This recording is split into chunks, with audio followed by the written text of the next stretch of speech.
of a realm untouched by light, where shadows reigned as sovereigns, a malevolent presence stirred. Born from the very essence of doubt and fear that plagued the hero of time's heart, I emerged, an enigmatic entity, a reflection cast from the depths of despair. The darkness that enveloped me was more than a mere absence of light. It was a living, breathing force, a tempestuous sea of malevolence that swirled and eddied with a life of its own. As I took my first steps upon this desolate landscape, the very ground quivered beneath my feet, trembling in acknowledgement of my existence. My form was a manifestation of chaos, a grotesque echo of the hero of time, my features warped and contorted by the malefic energies that birthed me. Eyes of burning crimson bore witness to the malevolence that surged within, a reflection of the torment that churned at the core of my being. The air around me was thick with a palpable malevolence, and the sky above was an ever-shifting tapestry of whirling storm clouds, a reminder of the turbulent tempest that raged within my heart. Trees, twisted and gnarled, reached out with skeletal branches, as if yearning to claim me as one of their own. The land was a desolate canvas, painted with the hues of despair and darkness. My nascent consciousness struggled to make sense of the malevolent energy that surrounded me, the whispers that echoed through the shadows, the twisted landscapes that bore the mark of my very creation.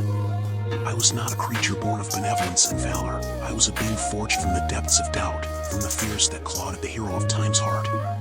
As I stumbled through this nightmarish expanse, fragmented memories began to coalesce within my mind. Battles, confrontations, and a sense of identity intertwined with that of the hero of time. Each clash of blades and hesitant step had etched itself into the very fabric of my being, forging my connection with him. The hero of time was a figure bathed in radiance, guided by honor and courage. I, on the other hand, was his malevolent counterpart, a twisted mirror, a reflection of the darkness that whispered in the corners of his psyche. Our battles had etched scars, both physical and metaphysical, each confrontation defining our uneasy relationship.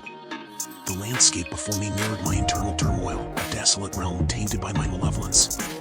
Rivers of inky blackness wound their way through the land, oozing like the embodiment of despair. Jagged rocks jutted from the ground like the teeth of some ancient and malevolent beast, while the very air seemed to pulse with a dark, ominous energy. The memories of battles waged against the hero of time were fragments of my existence, recollections of confrontations that carved my form and my psyche. Each clash of swords, every hesitant strike, they all became a part of my identity, forging me into the embodiment of his doubts and fears. And yet, amidst the malevolence that coursed through me, there were moments when I caught a glimpse of my reflection in the murky waters of the abyss. Eyes crimson as freshly spilled blood held a spark of self-awareness, a fleeting consciousness that yearned for something beyond the cycle of malevolence. It was a whisper of a longing for purpose, for an understanding of the twisted path that lay before me. In the heart of the abyss, where light was an alien concept and shadows reigned supreme, I stood, an entity born of malevolence, a reflection cast from the hero of time's darkest fears. My journey had just begun, a relentless descent into the very depths of my own maleficent existence.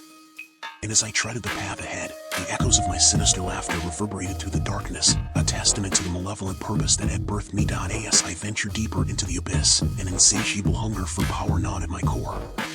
I yearned to ascend beyond my role as a mere reflection, to dominate and reshape my destiny. With every step I took, the landscapes around me twisted and contorted, bending to the malevolent energies that emanated from within me.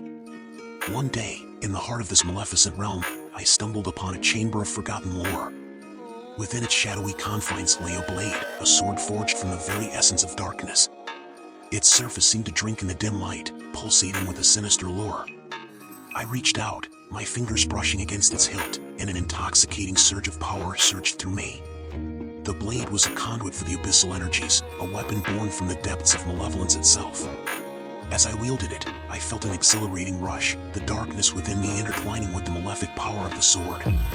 Shadows danced at my command, bending to my will, their whispers a symphony of secrets and power. With the sword in hand, I ventured forth, each step resonating with a newfound dominion over the abyss. The landscapes responded to my malevolent will, shaping themselves into my desires. The very air trembled with my presence, as if acknowledging my growing mastery over the malefic energies that surrounded me. But the sword was only the beginning. In my exploration, I came upon a pool of obsidian liquid, a tangible abyss that mirrored the one from which I emerged. As I gazed into its depths, the pool called out to me, a siren song of power and promise. Without hesitation, I plunged into its depths, feeling the inky darkness embrace me. When I emerged, I was clad in a cloak of shifting shadows, a garment woven from the very fabric of darkness itself. With each step, I melded seamlessly with the shadows, becoming a part of them and them a part of me. It was as if the abyss itself had become my shroud, and I reveled in a newfound freedom it granted me. My journey continued, unveiling a chamber adorned with cryptic symbols and foreboding energy. At its center rested an amulet, radiating an eldritch aura. As I clasped it around my neck, I could feel its malevolent energy intertwining with my own. It granted me command over curses and hexes, a dark magic that could twist reality itself to my desires. But the ultimate prize was yet to come. In the heart of the abyss, I stumbled upon an altar of unparalleled malevolence, an altar that held an ominous gauntlet. Its presence seemed to pulse with an eerie energy, a promise of even greater power. As I donned the gauntlet, a surge of malevolence coursed through me, its malefic essence intertwining with my own. With the gauntlet, the sword, the cloak, and the amulet, I was an embodiment of darkness, a vessel of malevolent power. Each artifact resonated with the abyssal energy that flowed within me, amplifying my very essence. Yet, as I reveled in the power they bestowed upon me, a whisper of doubt lingered, a reminder that I was tethered to the abyss from which I had sprung. With every step, the abyss whispered its secrets, its desires, its insidious temptations. The artifacts had granted me dominion over darkness, but they had also forged an unbreakable connection between me and the abyss. The power I wielded was intoxicating, but I questioned whether I truly controlled it or if it controlled me. My journey was no longer just a quest for power, it had become a battle of wills, a struggle to define my own destiny amidst the malevolence that birthed me. The artifacts were not just tools, they were reflections of my internal conflict, a reminder that the darkness within me was both my strength and my vulnerability. And so, as I ventured deeper into the abyss, I carried with me the weight of my power, the echoes of the artifact's whispers, and the relentless pull of the malevolent force that drove me forward.